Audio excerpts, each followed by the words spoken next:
Hello friends, welcome to my channel Buku and ছন্দার কথা। সবাই কেমন আছো? আশা করি সবাই ভালো আছো। তো আজকে আমি আর সাইশ্রী চলে এসেছি সাইশ্রীর মামার বাড়িতে, কারণ আজকে হচ্ছে সাইশ্রীর মামা আর মামির অ্যানিভার্সারি।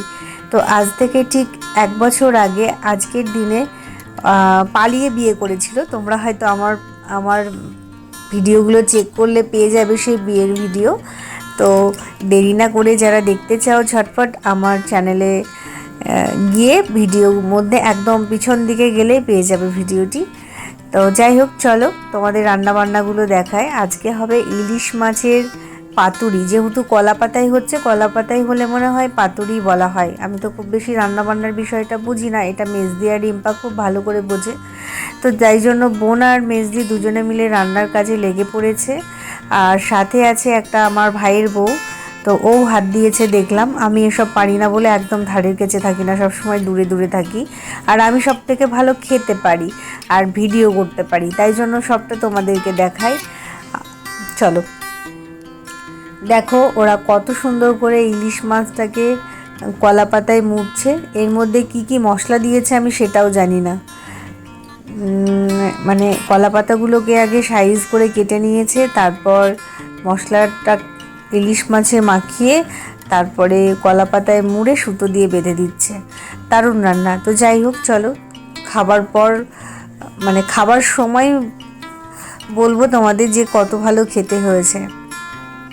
আর এদিকে দেখো দুই বোন খেলতে ব্যস্ত, কারণ একসাথে অনেক দিন পরে হয়েছে সাইশ্রী সবার মাঝখানে এলে এত আনন্দ পায় যে সবটা ভুলে যায়, খাওয়া দাওয়া সব কিছু। এমনকি আমাকেই চেনে না, ও সারাক্ষণ লাফাতে ঝাপাতে থাকে। তো যাই হোক, ও তো সবসময় তো এটা পায় না, তাই জন্য ভালোই লাগে, ছেড়ে দিই সবসময়। চলো তোমাদেরকে বাদবাকি রান্নাগুলো দেখাই। এখানে হয়ে গেছে চিকেনের ঝোল হয়েছে আলু দিয়ে। যেহেতু মানে খুব বেশি লোক খাবে না, তবে প্রায় 60 থেকে 70 জনের আয়োজন হয়েছে, যার কারণে এরকমভাবে চিকেনটাকে রান্না হয়েছে। আর এই যে এখানে তেল বসানো হয়েছে, এটাতে কি হবে আমি ঠিক জানি না, সরি বলতে পারছি না। এবার চলো যাই, এখানে সব কিছু রেডি। এখানে কেক চলে এসেছে। আর এই হচ্ছে এনারা দুজন, যাদের অ্যানিভার্সারি উপলক্ষে আমরা আজকে এখানে এসেছি। পাশে দাঁড়িয়ে আছে আমার মেজো জামাইবাবু। এই যে বোন এনেছে ওদের জন্য গিফট, আর বোন আর মেজদি ওদের একসাথে গিফট দিয়েছে, আমি আর শেষদি গিফট দিয়েছি একসাথে। তো তোমরা দেখো, খুব সামান্য উপহার আমাদের তরফ থেকে। আমি জানতাম না যে এরকমভাবে হবে। যদি জানতাম তাহলে ওদের জন্য আরেকটু ভালো কিছু করে ওদেরকে আনন্দ দেবার চেষ্টা করতাম। তো যেহেতু জানি না, তো এইভাবে সিম্পলি করা হলো। তো দেখো, ভাই তো কিছুতেই এটা ওটা করতে রাজি হচ্ছিল না, তবে আমরা ভীষণ এনজয়ভাবে ওদের এই অ্যানিভার্সারিটা সারলাম। ভীষণ ভীষণ আনন্দ হয়েছিল। তাই জন্য আজকে যেহেতু বিয়ে হয়েছিল, তাই বললাম যে সবার সামনে ওকে সিঁদুর পরিয়ে দিতে। আমরা সবাই রিকোয়েস্ট করছিলাম। আর দেখো ওদেরকে এই ফোম দিয়ে কেমন ফুল ফুল করে সাজিয়ে দিল। এটা আমার একদম ভালো লাগে না, কিন্তু তবুও ভালো লাগার মধ্যে পড়ে। বাহ, দারুণ ব্যাপার। আমরা সবাই আছি একসাথে। পাশে রিঙ্কির বাপের বাড়ির লোকজন আছে, আর এদিকে আমরা সবাই আছি।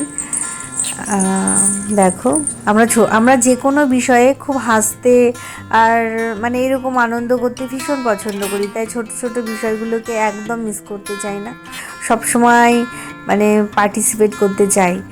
আর এই যে একজন, ওরও একটা ইউটিউব চ্যানেল আছে, তো ও এসছে বলে আমি আবার ওকে ইউটিউবার বলে সম্বোধন করলাম।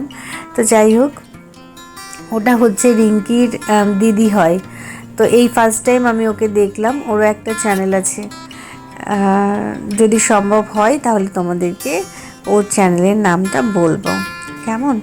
তো এরপর হচ্ছে এই যে বেলুনের মধ্যে অভ্র ভরে ভরে রাখা হয়েছিল, যার কারণে বেলুনগুলো ফাটলেই অভ্রগুলো সারা মুখে, মাথায়, গায়ে সব ভর্তি হয়ে গেছিলো।